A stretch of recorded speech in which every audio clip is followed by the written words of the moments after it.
Halo guys, ketemu lagi dengan saya di sini. Tak bosan-bosan saya memberitahu ya atau sharing kepada para penghobi baru yang baru mau akan nyemplung ke hobi akuarium air laut ini atau newbie ya. Tak bosan-bosan saya bilang agar pelajari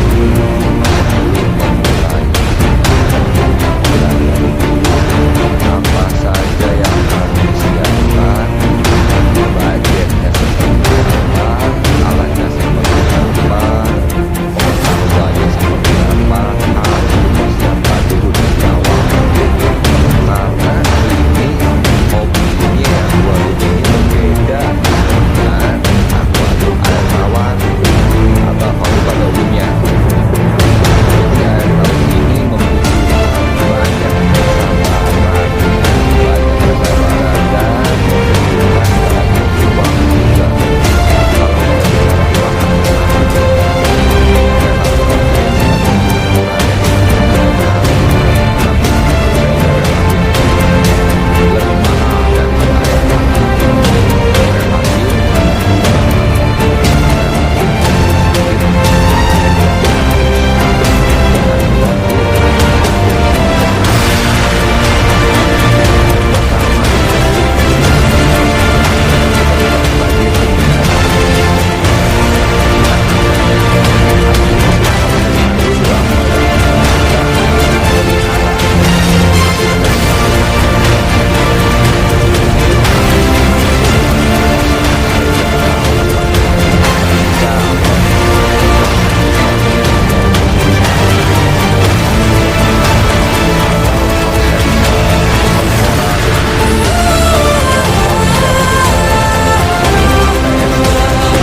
kebanyakan jajannya sih itu biasanya di biota kan, di isiannya itu livestocknya itu baik itu koral atau ikan.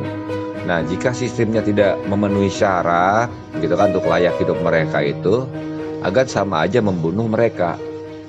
Yang mereka akan mati menderita di akuarium yang tidak proper untuk keperluan mereka.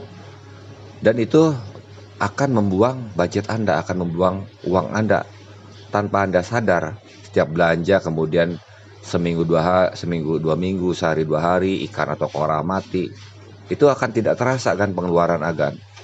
Nah, lebih baik disiapkan dulu apa saja yang harus diperhatikan. Ya, seperti saya bilang tadi, konsep awal tuh seperti apa. Untuk fish only ya, untuk ikan memang budgetnya itu lebih murah ya, lebih murah dibanding rip, dibanding terumbu karang. Tapi tetap kesabarannya pun harus ekstra. Jadi tidak bisa setelah isi air, nyala filter, nyala pompa, semuanya harus masukin ikan sebanyak-banyaknya, tidak bisa kan, gitu. Terutama untuk ikan ya, untuk ikan itu kita perlu proses cycling yang agak lama. Proses nitrogen cycling yang saya sudah terangkan di video-video sebelumnya itu harus agak lama agar ekosistemnya benar-benar terbentuk di akuarium kita. Kalau belum siap langsung dimasukin ikan, ekosistem belum terbentuk, nitrogen cycling belum terbentuk, nanti ikan akan mudah stres dan mudah terkena penyakit. Itu akan banyak sekali pengeluaran untuk beli ikan. Jika ikan Anda mati, setiap beli mati, itu malah akan bakar uang. Nah, untuk ikan, untuk konsep ikan sendiri, ya, pilihlah ikan-ikan yang kuat-kuat terlebih dahulu ya, misal ikan Nemo, ikan Demsa atau betok-betokan, itu relatif lebih kuat. Tapi untuk jenis-jenis botana, angel atau kepe, disarankan nanti setelah air benar-benar matang, setelah melewati 3 bulan ya, untuk ikan-ikan sulit itu. Karena mereka itu sangat rentan terhadap penyakit white spot namanya kan. Itu ikan-ikan itu sangat rentan terhadap penyakit white spot. Begitu kena white spot, tidak akan ada habis-habisnya, setiap ikan masuk baru akan terkena lagi white spot, akan terkena lagi white spot. Itu capek kan, akhirnya akan jadi capek sendiri, bolak-balik ke toko ikan, beli ikan, bakar uang, seperti itu. Saran saya, konsepkan terlebih dahulu, budgetnya kemudian disiapkan, terus kemudian ilmunya juga dipelajari, baru akan bisa memulai. Ya, baru bisa memulai. Untuk penggunaan air pun jelas beda ya. Untuk air tawarnya itu jelas berbeda dengan air tawar biasa. Disarankan itu untuk campuran garam sintetisnya ini, garam artificial saltwaternya ini, disarankan untuk memakai air RO, air yang TDS-nya rendah. Karena tidak akan membawa residu ke akuarium kita, misal nitrat dan fosfat atau kandungan mineral lainnya. Jika memakai air tanah, itu pasti akan ada nitrat, fosfat atau mineral-mineral lain yang terbawa dari dalam tanah. Tapi bukannya tidak bisa ya kan, bukan tidak bisa gitu kan. Yang jelas memang jangan memakai air pam ya, air ledeng gitu kan, karena memang sudah banyak proses klorin, ada tawas, ada kaporit, itu lebih baik dihindari gitu. Tapi jika akan pengen benar-benar bagus ya pakailah air RO. Tapi misalkan ingin menghemat budget ya bisa pakai air sumur yang bagus ya. Ataupun jika memang daerah agan itu bagus ya, masih tidak banyak polusi udara, itu bisa memakai air hujan yang diendapkan terlebih dahulu. Air hujan itu lebih bagus dari air tanah karena dia tidak membawa mineral apapun ya. Tidak banyak membawa mineral apapun, paling hanya sedikit asam aja sifatnya. Mungkin diendapkan atau dikasih aerasi, dia akan kembali ke pH normal. Itu yang harus kita siapkan sebelum kita memulai. Konsepnya dulu apa, setelah alat-alat semua terbeli ya baru kita bisa memulai. Dari mana kita akan memulainya, itu sesuai dengan konsep kita. Budgetnya pun akan menyesuaikan dengan akan punya ya. Seperti saya bilang tadi, harga garamnya beda. Untuk garam ikan fish only dan garam koral itu beda. Harga lampunya pun beda gitu. Jadi memang harus benar-benar matang, tidak boleh asal